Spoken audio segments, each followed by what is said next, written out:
Haleluya. Lihat ayat 14 ini yang bagus banget ya.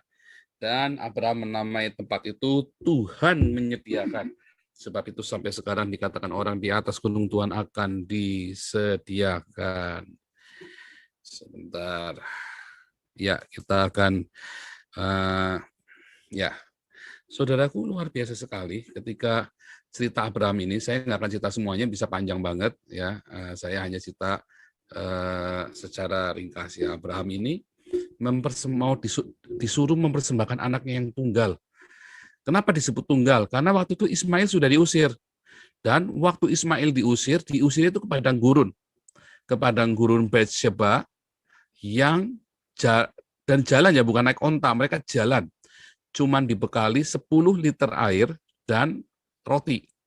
Bayangin anak umur 14 tahun, kurang lebih sekitar umur 13 sampai 14 tahun ya waktu Ismail itu diusir dari rumahnya Sarah ya, dari itu rumahnya Abraham, rumahnya Sarah bersama dengan Hagar. Berarti disuruh apa? Sebenarnya itu apa? Disuruh mati. Itu disuruh mati. Anda bayangin itu bukan macam Bali ya, enak teduh gitu ya. Bukan macam Bogor, bukan macam Jawa yang banyak sungai, banyak air, banyak pohon. Itu padang gurun pasir semua, Saudara. Ketika dia keluar ke padang gurun Beersheba, kurang lebih 400 km dari Paran. Itu padang gurun semua itu. Berarti disuruh mati itu maksudnya. Ya. Makanya marah Abraham, gusarlah hatinya ketika disuruh ngusir Ismail itu.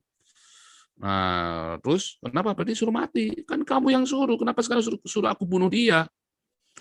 Nah, makanya waktu Abraham itu mengusir Ismail itu ya dengan bakal 10 liter air dan roti, itu berarti nyuruh mati dan Saudara lihat ya. Dan itu adalah tragedi yang luar biasa dari seorang ayah ya yang mengasihi anaknya, dan dia harus rela untuk mengusir anaknya itu, karena itu anak bukan hasil dari kehendak Allah, tetapi dari daging, dari ketidakpercayaannya Sarah. Ya, dari daging, itu anak dari daging. Nah, makanya harus diusir. Nah, Saudara, ketika Abraham itu ngusir, lama nggak dengar ceritanya. Ya, makanya itu si Ishak ini disebut anak tunggal, karena udah dikira mati, udah mati deh pokoknya. Ya, dikira mati. Jadi itu pertama, Anda ingat-ingat itu ya. Jadi Abraham disuruh bunuh, dalam tanda kutip ya. Itu perintah tidak langsung buat membunuh itu sama Sarah itu ya. Disuruh Sarah membunuh anaknya itu. Dan memang kenyataannya Hagar sama Ismail itu hampir mati ya. Hampir mati di tengah padang gurun itu. Kalau tidak ada malaikat Tuhan menolongnya, mati mereka. Tapi akhirnya ditolong oleh malaikat Tuhan dan mereka bisa melanjutkan sampai ke Pegunungan Paran dan membesarkan Ismail di sana. Ingat, itu zaman belum ada internet, belum ada handphone. Ya, jadi belum ada telegram juga, belum ada telegraf ya. Jadi mereka nggak tahu tuh mati apa hidup, nggak ada ceritanya tuh, lama sekali. Sampai suatu ketika ya lama-lama kan terdengar itu ada gundiknya bos tuh, ada gundiknya juragan di Kanaan tuh, orang ya kan. Nah terus dengar segala macam begitu. Nah, di daerah Kanaan, di daerah Abraham itu kan sempat 20 tahun tinggal di daerah orang Aram, ya, yaitu di Haran. Ya, Haran itu nama kakaknya, dikasih nama Haran karena itu nama kakaknya, ya, Haran itu. Maka waktu tinggal di daerah orang Aram itu, ya, si Abraham ini dia melihat budaya di Aram bahwa banyak orang tua, keluarga, mengorbankan salah satu anaknya, biasanya anak sulungnya, untuk dewa Molok, dewanya orang Aram. Nah itu terjadi di Kanaan juga sama, itu terjadi dengan lumrah, zamannya Abraham itu ngorbanin anak, satu keluarga ngorbanin satu anak buat dewanya itu lumrah. Itu terjadi begitu ya, kejam sekali budaya tradisi saat itu ya. Jadi teman saya, si Ahmad Fauzi ini, dia nulis nabi kriminal karena disuruh nyembelih anaknya kan. Makanya si Ahmad Fauzi ini dia kan orang kena schizofren kan, dia penyakit jiwa itu kan, schizofren. Terus dia nulis nabi schizofren, nabi apa. Nah, salah satunya nabi kriminal. Abraham ini dibilang kriminal. Ya nggak salah juga. Coba bayangin Anda tiba-tiba Tuhan suruh bilang, hai Sanggam Muda Galung, korbankan anakmu sekarang di Gunung Kerinci. Pergi nggak? Kalau nggak begitu suara Tuhan. Itu kan suara Tuhan.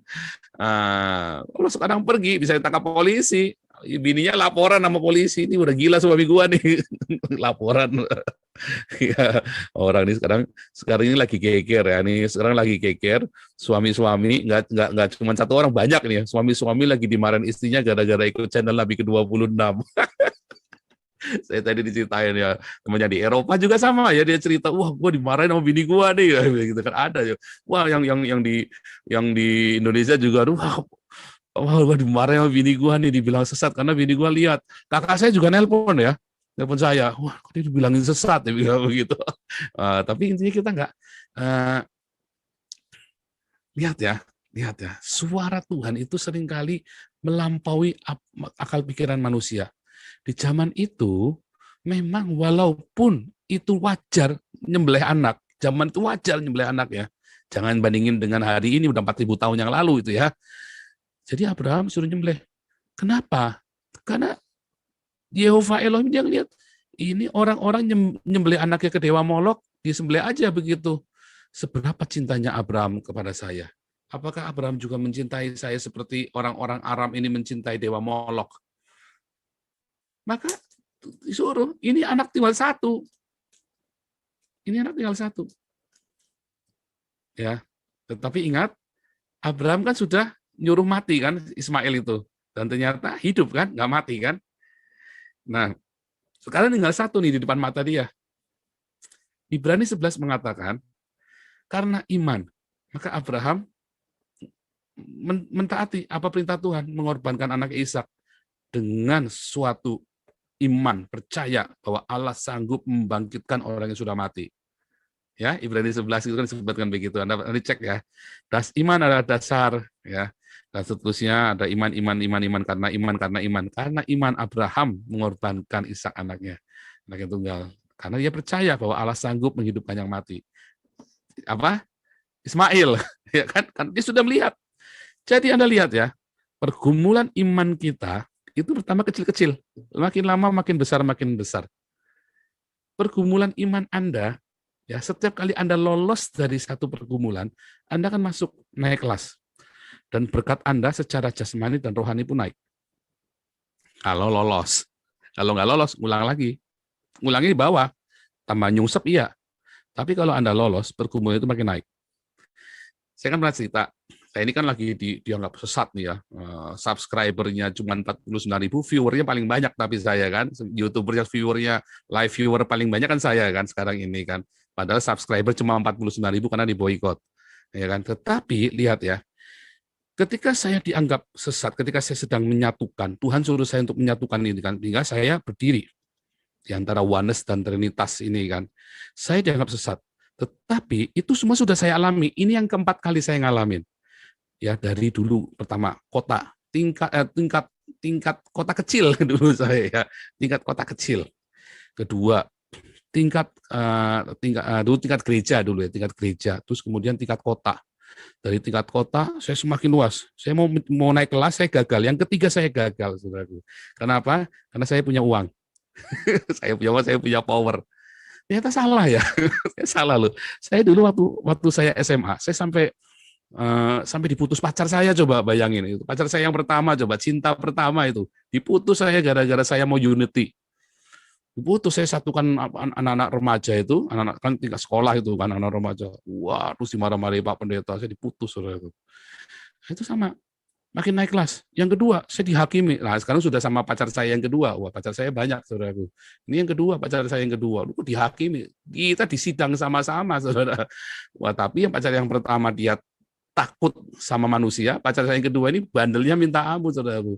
Dia tetap kekeh dampingin saya sampai hari ini. Ya. Nah, yang ketiga, saya tidak cari Tuhan Yesus. Ketika saya ditekan, saya carinya apa? Saya punya kekuasaan. Saya punya power, saya tidak punya iman, karena saya sudah punya. Kenapa saya harus merendah? Saya punya uang, saya punya kekuasaan, saya punya kedudukan. Tapi yang pertama kedua, saya nggak punya uang, saya nggak punya power, nggak punya kedudukan, saya punya Tuhan. Sehingga saya bilang, saya punya Tuhan semesta alam. Kita doa. Ya, dan istri saya mendampingi saya. Yang pertama, kedua, yang ketiga kita sama-sama gagal. Karena istri saya juga jengkel, masa kita ditekan sekali-kali kita balas. Kita juga bilang, oke, itulah akibatnya kalau kita saling ngegas bareng-bareng ya.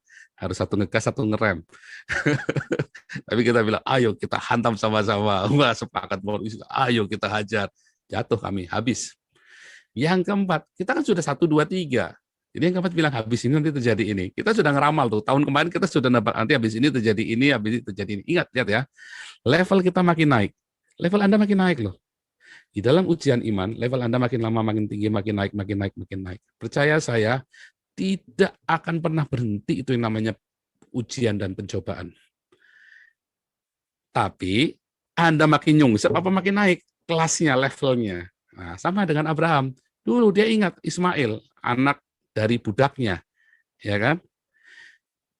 Si Hagar ini kan budak. Sarah ini, ya, Sarah ini adalah saudara satu ayah, beda ibu. Ya, kalau Anda dilihat di kejadian waktu Abraham sama Firaun, ya, dikatakan dia memang saudaraku, yaitu satu ayah tapi beda ibu. Waktu itu boleh ya, bisa ya waktu itu. Satu ayah beda ibu. Nah, Sarah itu benar-benar saudaranya dia jadinya. Nah, si Sarah ini yang kemudian melahirkan Ishak. Jadi ini kan benar-benar anak yang benar-benar kesayangan. Dan itu ujiannya naik kelas sekarang. Disuruh dikorbanin, suruh sembelih. Kalau kemarin kan diusir. Sekarang suruh sembelih. Ya, pencobaanmu itu levelmu makin naik. Kalau makin turun, berarti ada yang salah tuh. Mungkin responmu sebelumnya salah. Kalau pencobaanmu makin besar, oh haleluya, berarti responmu sebelumnya benar. Ya. Nah, kemudian disuruh sembahkan. Pencobaan-pencobaan kita makin lama makin besar. Tetapi Tuhan selalu menyediakan yang kita perlu. Ketika dia menguji kita, lihat, oh Tuhan kejam dong. Makanya disuruh mencoba. Oh bukan. Makanya kan nggak disuruh sembelih kan? Nggak disuruh sembelih. Ketika pencobaan itu masuk dalam hidup kita, kenapa Tuhan mencobai Abraham? Karena jangan-jangan hati dia nggak melekat sama Tuhan lagi, tetapi sama anaknya. Di mana hartamu berada, di situ hatimu ada. Anak, istri termasuk harta, suami termasuk harta. Banyak orang-orang dicobai dengan suaminya digondol wewe gombel. Apakah hatinya dia sama suaminya atau sama Tuhan?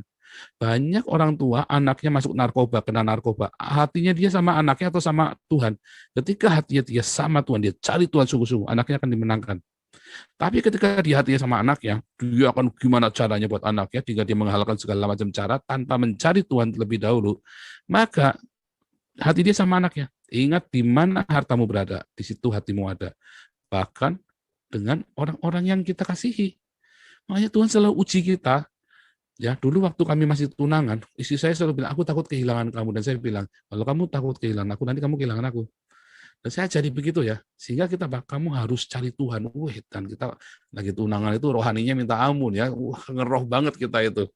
Wah mantap kita itu lagi tunangan kita itu ya. Layanan sama-sama, penginjilan sama-sama, kita ngusir setan sama-sama, nengking hujan, lagi hujan, kita tengking hujan berhenti ya. Kita jadi pawang hujan kita itu.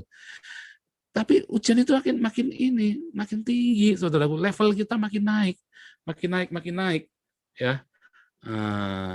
Jadi berbahagialah kalau kamu masuk dalam ujian. Memang pencobaan itu dari kita sendiri. Kan Tuhan kasih berkat. Setiap hati kita mulai melekat, di situ Tuhan uji. Setiap hati kita mulai melekat, di situ uji. Sampai kita sadar, hatiku nggak boleh melekat. Ingat, di mana hartamu berada, di situ hatimu ada. Firman Tuhan berkata, kalau engkau bertambah kaya, janganlah hatimu melekat pada. Kalau engkau bertambah kaya, janganlah hatimu melekat padanya. Kalau hartamu bertambah banyak, janganlah hatimu melekat padanya. Namun pada kenyataannya, itu yang terjadi sama kita, sampai Tuhan habiskan. Makanya kita melalui juga masa-masa dihabisin secara ekonomi. Berapa banyak Anda sekarang sedang dihabisi sama Tuhan secara ekonomi? Ingat, kalau engkau penasaran dengan harta yang habis itu, berarti hatimu di situ. Dan jangan takut, kalau hatimu sudah nggak sama itu lagi, move on, hatimu sama Tuhan, arahkan hatimu sama Tuhan. Bahkan engkau yang hari ini punya uang banyak dan dalam kondisi cukup, berlimpah. Ya, Di mana hartamu berada, di situ hatimu. Kalau hartamu bertambah banyak, jangan hatimu melekat padanya. Tadi bagus yang pertama Bang Sanggam ya, aku setuju banget quotes hari ini. Andai kata semua anak Tuhan berbagi kepada sesamanya, the world is more than enough. Dunia itu lebih dari cukup untuk kita bareng-bareng hidup. Ya, makanya berbagi. Karena itu adalah cobaan bagimu. Begitu kamu gagal, Tuhan akan bikin pakai itu. Di mana kita melekat, di mana kita kehilangan, firman Tuhan berkata, aku adalah Allah yang pencemburu. Ya, di mana hati kita udah nggak sama Tuhan dikit lagi, apa yang membuat kita serong dari Tuhan, itu yang Tuhan kerjain sama kita. Bukan Tuhan yang kerjainnya, dalam tanda kutip, bahasa perjanjian lama, itu adalah sebuah bahasa, ya bahasa Tuhan yang kelihatan murka. Tetapi kalau kita masuk ke dalam sana, itu karena kasih. Bukan Tuhan yang marah-marah galak, bukan. Karena begitu kita keluar, setan yang samber.